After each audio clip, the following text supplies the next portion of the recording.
What's up guys, Curtis here and welcome to a brand new episode of the FIFA 10 to FIFA 14 biggest player position changes. Today we have a pretty cool episode. We've got a lot more FIFA 14 ones involved in this episode, obviously with the FIFA 14 web app coming out and also Foothead having every single position and stuff on its website. That has made it a pretty useful resource for me. So before we get stuck into it, I want to say two quick things. Firstly, if you guys want a fast and reliable coin service, check out utcointraders.com. There's a link to them in the description down below. Also, if you haven't already seen, I opened 200k of FIFA 14 packs. If you're interested in checking that out, there will be a link to that in the description down below. So anyway, let's get stuck in with our first player. So, first up, we have Richarlison. Now, this guy has made his jump from left back to defensive mid and back to left back, and it's a very weird thing. It seems every player that has ever played in the defensive mid role also seems to be capable of playing fullback. It's a really odd thing. I don't understand why, but as you can see in FIFA 10, he started off as a left wing back card,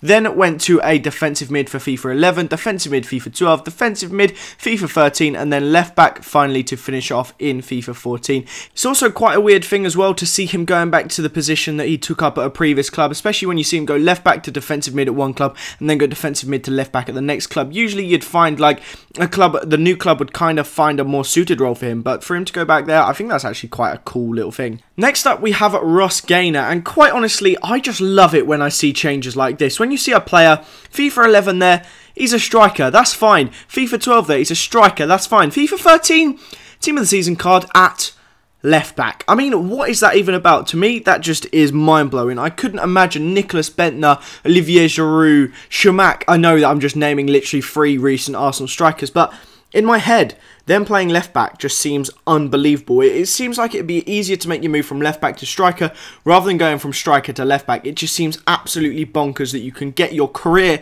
position so far mixed up. But anyway, that is Ross Gaynor, and I just love the fact he has gone from striker to left back as my mic falls off the desk. Next up, we have Menez. Now, I had no idea he came from Roma. I don't know why I didn't know. He used to have 5-star skills. I believe that Roma card actually had 5-star skills. And in my head, I kind of remember that fact that he was at Roma. But looking back, it had completely slipped my mind. Like, it's just felt weird, the fact that a French guy went to Italy and then came back to PSG. It just seems really odd. But he started off FIFA 10 with his central attacking mid card. FIFA 11, he had his central attacking mid card again. FIFA 12, he then had his cam, but he also had a left mid in form, which is quite a bit of a jump like over to the left side. And then FIFA 13, he went the complete opposite over to the right wing.